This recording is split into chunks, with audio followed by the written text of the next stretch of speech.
When I think about Quebec, there's three things that pop into my mind: culture, the people, and the scenery.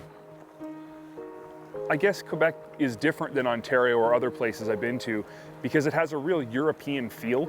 The way they do things and the way they communicate, it's just different, and it really makes you feel like you've traveled a lot further from home than you actually have.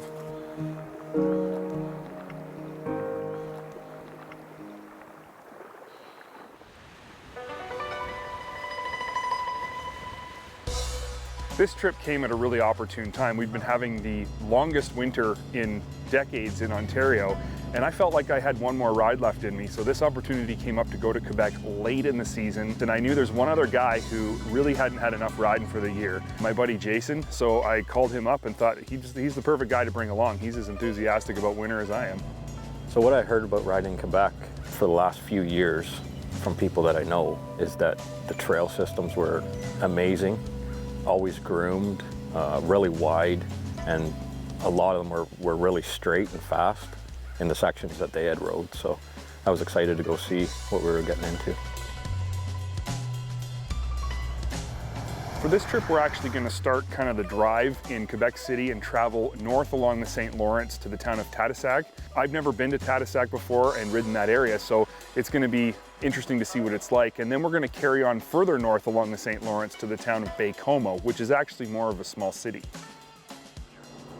It seems like every year, through no actual planning, we end our season with a story in Quebec. And it's got to be because it's almost April 1st and they've still got like 6 feet of snow in the bush, you know? So obviously that plays a big factor in coming here at the end of our year. Right.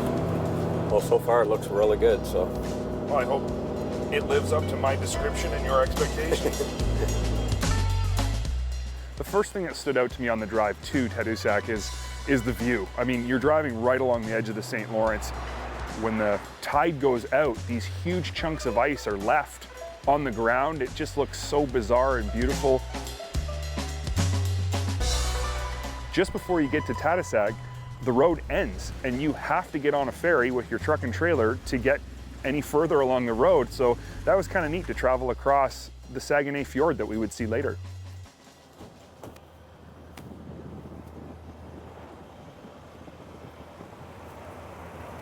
That is a big piece of steel to be going that fast, man. How do they stop it? Yeah, it's like rocket.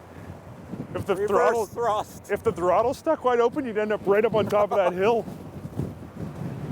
Man, you wouldn't want to screw up and come in too hot, would you? No way. Bang. Okay, well that's the least precise thing I've ever seen. The actual snowmobile portion of this adventure began for Jason and I just outside the town of Sacré-Cœur. We stayed at a lodge called Ferme 5 Étoiles. It was the perfect place for us to set up camp and start our first couple days of riding because it's right on the trail and it's right near the fjord, which was something we absolutely had to see.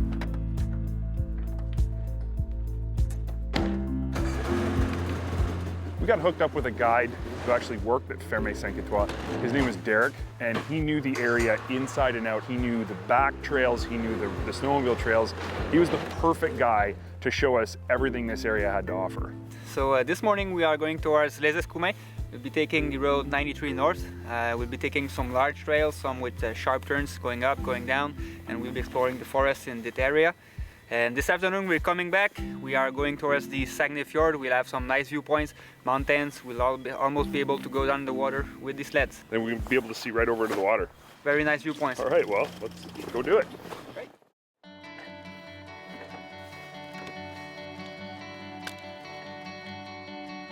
The thing I was looking forward to most about this area was definitely the landscape.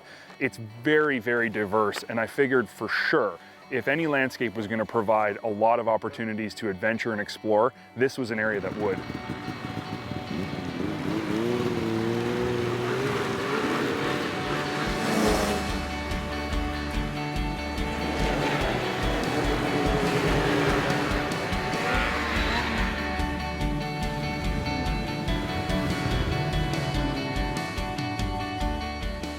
Knowing that Quebec trails are among the best in the world, I was really excited for Jason to experience them. I've ridden Quebec many times, he never has. So I was interested to see how he enjoyed it. And the first part of the day was perfect for him. It was tight and twisty, lots of ups and downs. It was similar to how we ride at home, but the trails were actually in better shape. And I mean, he just absolutely loved it right from the get-go.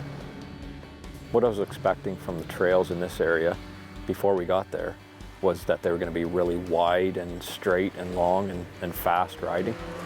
But when we got there, it was great because it was twisty. They were very well groomed, but it was twisty and a lot of trees and hills and stuff. It was really fun. They're as close to perfect as you can get. They're wide, they're groomed perfectly, they're perfectly maintained, and they're fun. They twist and turn and they go up and down through the hills.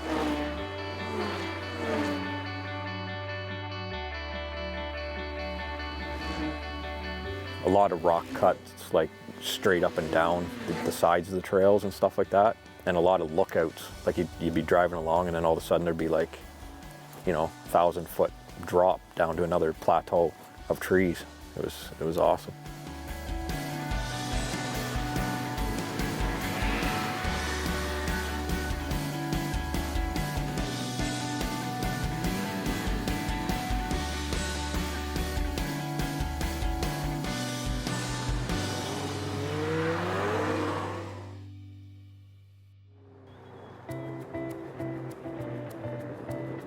The place Derek took us for lunch was so typical of a small town restaurant in Quebec, it almost makes me laugh. From the outside, not to be mean, it almost looked like a place you might want to avoid. On the inside, the food was great, the people were nice, we had an awesome meal. It was the perfect spot to stop, get some Quebec culture, get fueled up for the rest of the afternoon. Derek's plan for a ride after lunch was to show us the Saguenay Fjord. And he didn't just want to show us it, he wanted to show us it from the absolute best spot possible.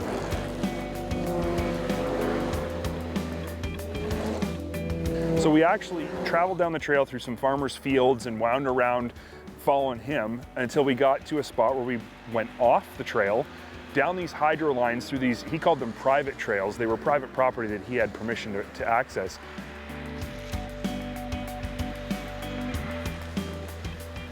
We rode some really cool spots in the trees, up and down some serious hills, until we got to what I would categorize as one of the nicest overlooks I've ever seen.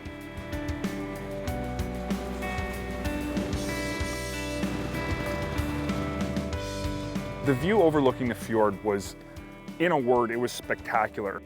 Derek was also the perfect guy to take us there because he knew everything there was to know about the Saguenay Fjord. Mostly here the attraction is the whales.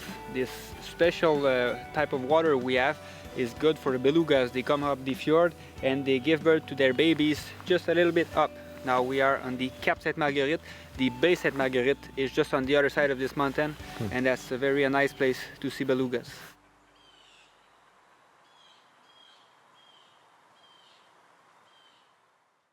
So at the end of the day, Derek had this plan of throwing Luke into this wolf pen and having them pet the wolves. I didn't know if he was joking at first or what, but he was dead serious. See, those two look cute and cuddly. They're playing with each other and being all lovey. This one's looking at me like he wants to eat my face. And you'd be surprised the two small ones are more of a challenge than this one, because they're babies, so all they care about is killing. He's older, sometimes he doesn't care. He's grown out of that? He's grown out of the killing phase? Basically, the wolf will want to play with you, and playing for him means trying to steal some stuff from you. It also means he will jump for your face. Wolves, when they fight, that's what they look for. The neck, the face. I need you to lock this behind me, because he will probably jump to come and see us, so I will keep him busy while you lock it. Just so he doesn't run away. It's not just so you know, I don't like that. Come in. I've got him busy for a second. Name one thing I never thought I'd be doing. Locking myself in a cage with a wolf. It's going out of this square. We want to go out because we don't have room to work. He wanted my neck, right away. Right for the neck every time. Yeah. Or the crotch, don't do that. Turn your back. That's mine. Oh, boy. Oh, boy. You can pet him, huh? Yeah. When I touch him, it's just to make sure that he doesn't go away. He won't be mad if you you touch him. It was a lot less scary than I thought once I was in there. The wolf was actually very friendly. I'm not going to venture into the woods and go petting all the wolves I see, but that one was really nice, and it was a really cool experience, and I was appreciative that Derek allowed us to do it. It's the end of the season, so snow is Ask getting me how high. much better I feel right now than I did just 2 seconds ago. The answer is a lot.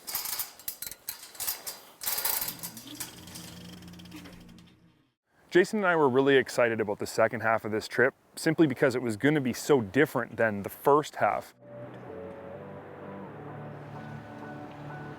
We were going to be staying at this historic old place called Hotel Le Manoir, which is about as opposite as you can get from Ferme 5 Étoiles.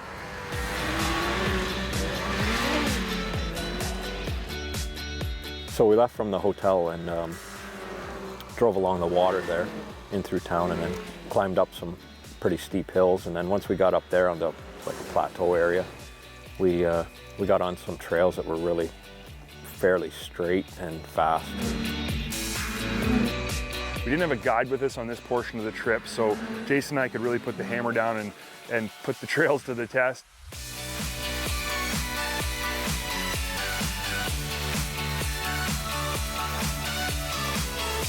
Back at home, Jason and I, we're pretty evenly matched in terms of riding ability, and we really like to push each other, like to get right up on his snow flap. So it was really nice to be able to ride the same way in Quebec safely on these perfect trails and really blow off some steam, put on some serious miles, do it real quick, blast some corners, you know, hold the sleds wide open for long periods of time, something you can't do back home.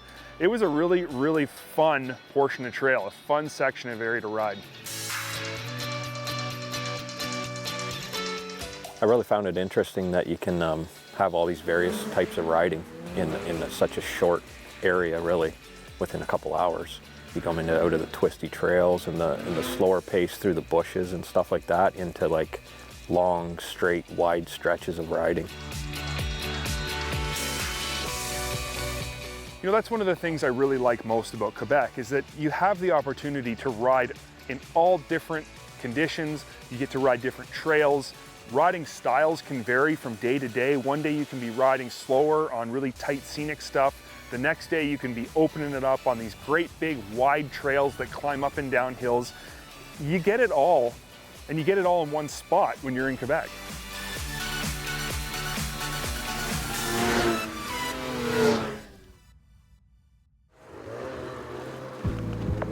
There was one spot we really wanted to see, and one thing in that area we wanted to experience, and that was this humongous snowmobile-specific bridge that crosses a really big river. At first glance, it looks a little rickety. It's not, but we took the opportunity to cross it and take in the sights. When you're up on top of the bridge, you can see a long way down the river each direction. It's one of the more unique trail features I've ever seen, and it led us onto a bit slower paced trail, headed back home, and we ended up at this really nice overlook that you could see the whole town of Baie-Comeau. It was really pretty as the sun went down.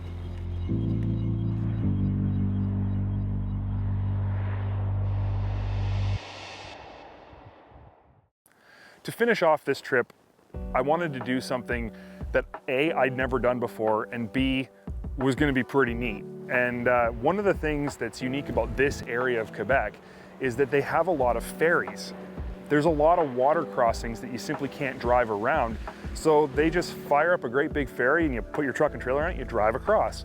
And you don't do that where I'm from. You don't do that in a lot of places. So I thought, you know what, let's take one of the biggest ferries the area has to offer, and instead of going back south to Quebec City on the roads, we were gonna cross the entire St. Lawrence on the ferry with our truck and trailer full of snowmobiles. You gotta be impressed by coming out in the beginning of April and riding 300 kilometers on perfect trails with lots of snow. Oh yeah, I don't think amazing. there's too many places you can actually do that. Definitely not. It only seems fitting to end a trip like this with a ferry ride across the St. Lawrence, doesn't it? Oh, definitely. But I think it'd be cooler though if we were ever to do this again, and we will, instead of going across with a truck, finish the trip by going across on sleds. Yeah. That'd be cool.